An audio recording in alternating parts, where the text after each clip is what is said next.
Hi friends, welcome to my channel.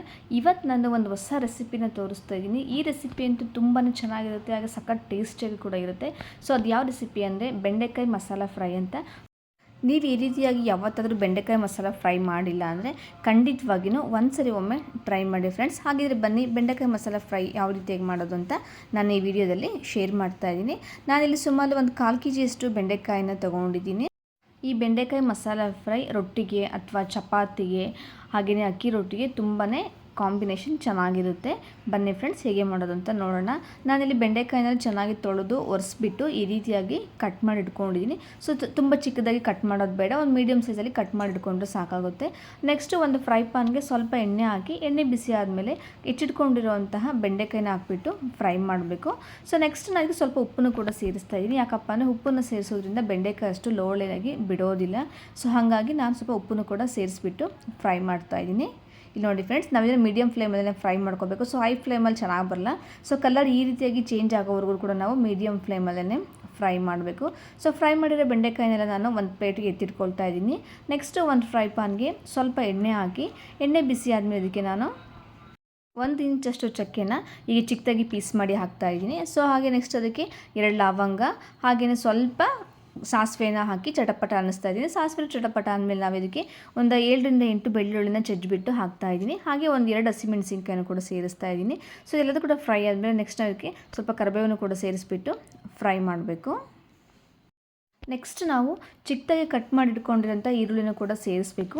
ಈರುಳ್ಳಿನ ಆದಷ್ಟು ಚಿಕ್ಕದಾಗೇ cut ಮಾಡಬೇಕು. ಯಾಕಪ್ಪ ಅಂದರೆ ಗ್ರೇವಿ ಬೇಕು ಅಂದರೆ ನಮಗೆ ಆದಷ್ಟು ಈರುಳ್ಳಿ ಮತ್ತು ಟೊಮೊಟೊನ ಚಿಕ್ಕದಾಗೇ ಕಟ್ ಮಾಡಿ ಹಾಕಬೇಕು. ನಾನಿಲ್ಲಿ ಸುಮಾರು 4 ರಿಂದ 5 ಈರುಳ್ಳಿನ ಕಟ್ ಮಾಡಿ ಹಾಕಿದ್ದೀನಿ. ನೆಕ್ಸ್ಟ್ ಹಾಗೆ ಇದಕ್ಕೆ 3 ಟೊಮೊಟೊನ ಕೂಡ ಚಿಕ್ಕದಾಗಿ ಕಟ್ ಮಾಡಿಬಿಟ್ಟು ಹಾಕಿದ್ದೀನಿ. ಸೊ ಟೊಮೊಟೊ ಬೇಗ ಬೇಯಬೇಕು ಅಂದರೆ ನಾವು ಇದಕ್ಕೆ ಸ್ವಲ್ಪ ಉಪ್ಪನ್ನು ಕೂಡ ಸೇರಿಸಬೇಕು. ಉಪ್ಪನ್ನು ಸೇರಿಸೋದ್ರಿಂದ ಟೊಮೊಟೊ ಬೇಗನೆ ಸಾಫ್ಟ್ ಆಗುತ್ತೆ, ಹಾಗೆ ಮೆತ್ತಗೂ ಕೂಡ ಆಗುತ್ತೆ. ಇಲ್ಲಿ ನೋಡಿ ಫ್ರೆಂಡ್ಸ್, ಟೊಮೊಟೊ ಮತ್ತು ಈರುಳ್ಳಿ ಚೆನ್ನಾಗಿ ಬೆಂದಿದೆ, ಟೊಮೊಟೊ ಎಲ್ಲ ಫುಲ್ಲು ಮೆತ್ತಗಾಗಿದೆ. ಇದಕ್ಕೆ ಸ್ವಲ್ಪ ನಾನಿಲ್ಲಿ ಅರಿಶಿನ ಪುಡಿನೂ ಕೂಡ ಸೇರಿಸ್ತಾ ಇದ್ದೀನಿ. ಹಾಗೆ ಸ್ವಲ್ಪ ಒಂದು ಅರ್ಧ ಟೇಬಲ್ ಸ್ಪೂನಷ್ಟು ಖಾರದ ಪುಡಿ, ಅರ್ಧ ಟೇಬಲ್ ಸ್ಪೂನಷ್ಟು ಧನಿಯಾ ಪುಡಿ, ಹಾಗೆ ಸ್ವಲ್ಪ ಗರಂ ಮಸಾಲ ಪುಡಿ ಸೇರಿಸ್ಬಿಟ್ಟು ಮೀಡಿಯಮ್ ಫ್ಲೇಮಲ್ಲೇ ಫ್ರೈ ಮಾಡಬೇಕು. ಸೊ ಇದರೆಲ್ಲದೂ ಕೂಡ ನೀರಿನಂಶ ಎಲ್ಲ ಹೋಗಿದೆ, ಅಲ್ಲಿವರೆಗೂ ಕೂಡ ನಾನು ಫ್ರೈ ಮಾಡಿದೆ. ಸೊ ಕೆಲವರೆಲ್ಲ ಎಣ್ಣೆ ಬಿಡೋವರೆಗೂ ಬೇಯಿಸಬೇಕು ಅಂತಾರೆ. ಸೊ ಬಿಡೋವರೆಗೂ ಬೇಯಿಸಬೇಕು ಅಂದರೆ ನಾವು ಎಣ್ಣೆನ ಜಾಸ್ತಿ ಹಾಕಬೇಕು. ನಾನು ಸ್ವಲ್ಪ ಎಣ್ಣೆನ ಜಾಸ್ತಿ ಹಾಕಿಲ್ಲ, ಕಡಿಮೆನೇ ಯೂಸ್ ಮಾಡಿದ್ದೀನಿ, ಹಾಗಾಗಿ ಎಣ್ಣೆ ಅಷ್ಟು ಬಿಟ್ಟಿಲ್ಲ. ನೆಕ್ಸ್ಟ್ ನಾನು ಇದಕ್ಕೆ ನಮಗೆ ಯಾವ ಕನ್ಸಿಸ್ಟೆನ್ಸಿಲಿ ಬೇಕೋ ಆ ಕನ್ಸಿಸ್ಟೆನ್ಸಿ ಗ್ರೇವಿನ ರೆಡಿ ಮಾಡ್ಕೋಬೇಕು ಅಂದರೆ ಸ್ವಲ್ಪ ನೀರನ್ನು ಕೂಡ ಸೇರಿಸ್ತಾ ಇದ್ದೀನಿ. ನೀರನ್ನು ನಾವಿಲ್ಲಿ ಸ್ವಲ್ಪ ನೋಡಿ ನೀರು ಸೇರಿಸಬೇಕು. ಯಾಕಪ್ಪ ಅಂದರೆ ಅಷ್ಟು ಒಂದೇ ಸರಿ ನೀರು ಹಾಕ್ಬಿಟ್ರೆ ತುಂಬ ತೆಳು ಅಂತ ಅನಿಸುತ್ತೆ ಗ್ರೇವಿ. ಸೊ ಹಾಗಾಗಿ ನೀರನ್ನು ನೋಡಿ ಸೇರಿಸಬೇಕು. ಇಲ್ಲಿ ನೋಡಿ ಫ್ರೆಂಡ್ಸ್, ನಾನಿಲ್ಲಿ ಈ ರೀತಿಯಾಗಿ ರೆಡಿ ಮಾಡ್ಕೊಂಡಿದ್ದೀನಿ. ಸೊ ಚಪಾತಿ ಮತ್ತು ರೊಟ್ಟಿಗೆ ಈ ರೀತಿಯಾಗಿ ಗ್ರೇವಿ ಸಾಕಾಗುತ್ತೆ.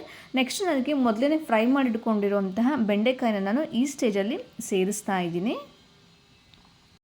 ಬೆಂಡೆಕಾಯಿ ಮತ್ತು ಮಸಾಲನ ಒಂದು 5 ನಿಮಿಷ ಕುದಿಸಿದ್ರೆ ಸಾಕಾಗುತ್ತೆ.